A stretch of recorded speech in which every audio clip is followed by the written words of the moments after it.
Welcome to Get More Happy. We invite you to journey with us as we find ways, big and small, to get more happy in your life. Hi everyone. Hi, how are you? I'm good. How are you, Lisa? Good. So let's see. Yeah, life is trucking on, and we've decided that, even though we know that quarantine, virus, all of that, we're all kind of getting a little overloaded by all of that, and life is, at least here where we are, starting to return to normal. So we wanted to start expanding our topics. Right. So today we decided we were going to do life as a gift. What are you doing with it? Yeah. So do you want to start? Sure. I think that this is timely, because I think that as we start returning to things, that people have a choice as to what their life returns as. I think that, we see a lot of people that are, obviously a lot of people got unemployed. Yeah. And so they're maybe rethinking what they want to do next. Yeah. I think in any kind of situation where we're all forced with, to think at least about mortality, whether you think that that's an actual possibility during all this time is neither here nor there. But whenever you're forced to think about your mortality, it does kind of make you reevaluate what you want. True. I know. I like what you're saying, because I've noticed huge differences as I'm starting to slowly go back into social settings. So I do a Bible study every other week with husbands and wives. I mean, I'm single, but and most of the time the guys don't really have a whole lot to say. It's usually the women doing all the talking. But we finally got back together for a Bible study this week, but we did it outside in lawn chairs, so we had all the social distancing, and the men were just so engaged. Yeah. And I do think we've all reevaluated things. Yeah. I mean, my Bible study, everybody's over 50, so, and it goes up. Yeah. So I do think people reevaluated.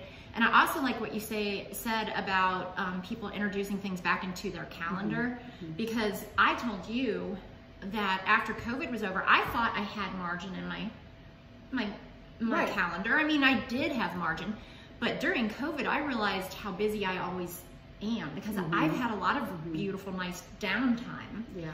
And so I told you I was going to be very, very deliberate on what I let back in, or if I decided to change it to something else. Well, and I think that we're all realizing, the pace we were operating at, maybe the friends, the interactions that we were having, that sometimes you feel like you're on a runaway train. Yeah, and you're not sure how to get off. And you're not sure how to get off. And so now when everything is, the train stopped. The train 100% stopped. Those of us that were trying to catch up have gotten a chance to catch up to the train. And I think that now from here on out, we get to choose. Or we've always gotten to choose. Yeah. But now we acknowledge that we get to choose. And maybe we'll be a little smarter because we have some more information. Exactly. So, which also in of itself is a really, really powerful notion that a lot of things are about choice. So, doing Bible study, whereas in the past, maybe it felt like, oh, well, I mean, of course I signed up, so I have to go, whatever. And now it's something that you're like, oh, do I want this in my life? Right. Not that it's just expected. Right. That's true. And with all of our events, it's much more intentional. The people we socialize with, it's like, okay, well, do I want to socialize with these people? Do I not? Everything lends itself to a more intentional choice. Yeah, you're right. Yeah. And one of the things, I've been practicing this for at least a year, which is being alone. Remember, I went through that whole long thing. But I have to say, I don't know if it's because I had already been practicing it, but I thoroughly enjoyed alone time during this COVID. And I'm an extrovert. I can't say I'm not saying that I didn't miss everybody. I did. I know. It drove me crazy. But it gave you the permission. And I think that even extroverts, that we enjoy that balance. Yeah. And I think my case was a little different, because yours was very different. I have like, I didn't have an outside purpose. So, you know, I had stopped working.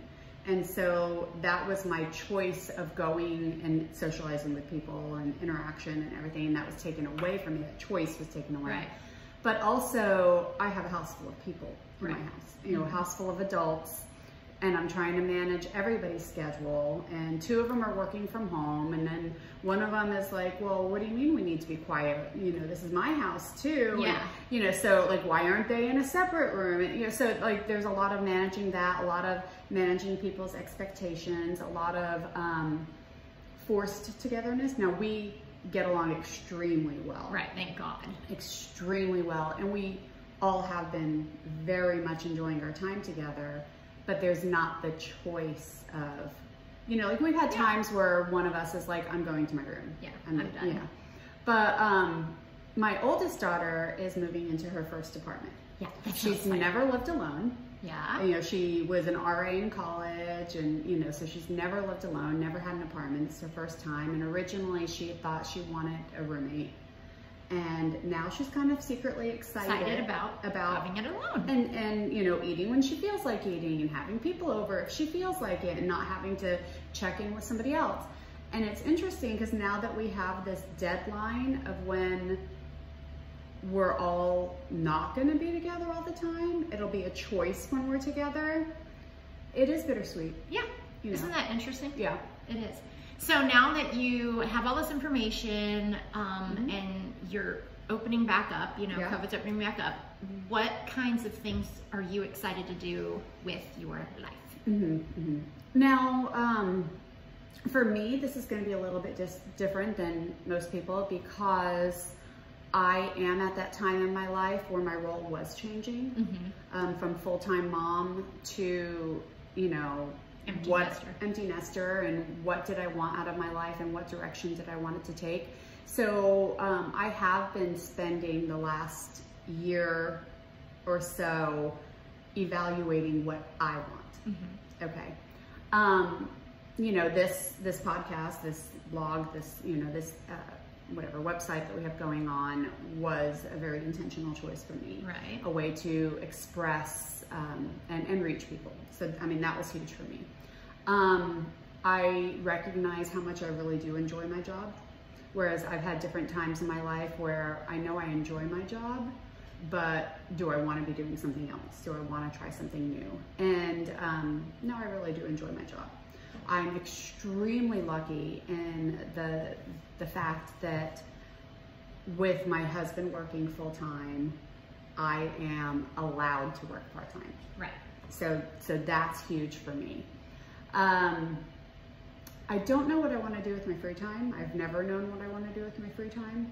So I think it's interesting, because when we had gone from empty nest to not empty nest to empty nest to not, you know, like with my younger going to college and then my older graduating college, and now, you know, quarantine and all this stuff, I never really got to explore what I want to do. And I still haven't gotten to explore that. And now all the options are off the table. Yeah, different. But, so yeah, I guess. You're just going to kind of step through it and see. Yeah, exactly. Well, that's true. Well, I've done a lot of like introspective thinking over COVID.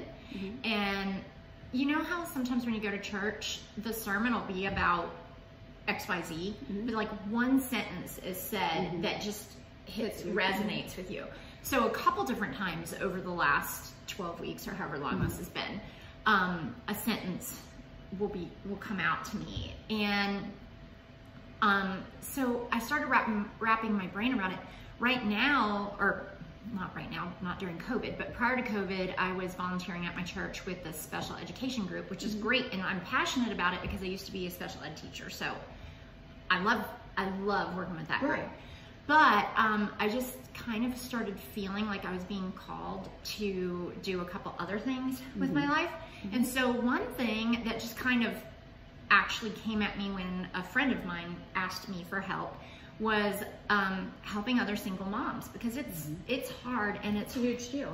Yeah, and it's hard when you have mothers and daughters, when daughters are teenagers. Yeah, that is true. part of life is very, very, very difficult, no matter if you're married or not. But when you're not with another person and it's you and only you, there's never a break. No, there's never a break. Somebody else they can relate to or go to, or yeah. So that's one thing that kind of came out of it that I am definitely already moving forward with. But then another thing is, you know, we talk about how the good and bad in our life make us exactly who we are today. Yes. So I'll take it a little bit further. My belief in my faith, the way I interpret it is that God gives you all these things on purpose for a reason, whether they're bad or not, bad and good, so that you're equipped to help certain people. So the way I put it, because I think a little bit differently. I mean, same basic concept, but a little bit differently. I don't think that God gives us the bad things. I don't think that it's a plan of, I'm giving you this hardship. I do think that living in a human world, we do bad things to each other, despite, you know. So I don't think that like certain things in my life that God was like, oh, hey, I'm gonna give this to you. You know, I really don't believe in that. But I always think that there's the option of a gift, that God gives us, hey, this crappy thing happened to you. Here's a little gift that you can, you know, use because of it. Yeah. Yeah. Okay. So, yeah, that's very similar, but I understand the differences. Yeah. So I'm going to reach out and help. I want to reach out to some organization that's helping families that are struggling. Whether they're going to end up going through divorce or not. Right. Just to help. That's just a very stressful time. Definitely, definitely. Just heartbreaking and you know. So anyway, to be there and help. Yeah, so all these things came about. But you starting Getmorehappy and inviting me to do it has just opened a whole new world to me. I mean, I'm way more, I was always a nice person, always thoughtful, but I'm way more intentional with how I act, what I do, and spreading kindness. And I think that that's huge. And I mean, that's what our whole purpose of this has always been. Yeah. So, you know, we encourage you guys to find what makes your heart sing. Yeah. Find the things that you want to add in. If you have a heart for giving in some capacity, go for it. Yeah. You know, I mean, that's what this is for us. It's a labor of love. Yeah. And the other thing that goes back to what you said at the very beginning, even if you're not thinking in the mode of community service or something like that, it doesn't have to be. Let COVID affect you. Let it affect you. My mom read a story out of their newspaper that just hit my heart so much. This man and woman who've been married, they have children that were, you know, all different ages. He had always been the worker, you know. Well, COVID hit and he got furloughed. So he lost his job temporarily until whatever is over, and then he gets his job back. He ended up connecting with his children in a way he never had before and spending more time with them than he ever had. And he, in the article, was expressing how he just could not come to grips with the fact that he was going to have to go back to work. So I'm not saying don't go back to work, but let it affect you. Talk to your boss. Why can't I do some hours from home, or you know, whatever it is. Restructure your life. Maybe you don't have yourself and the kids in events every single night. You know, I mean, if that family time is something that has bloomed from this and that you feel you're going to miss out on, restructure. You know, like choose wisely what you want to bring back in. Yeah. All right. Well, thanks. And like us on Facebook and all of that. And comment. Perfect. Thanks. Go ahead. You do it.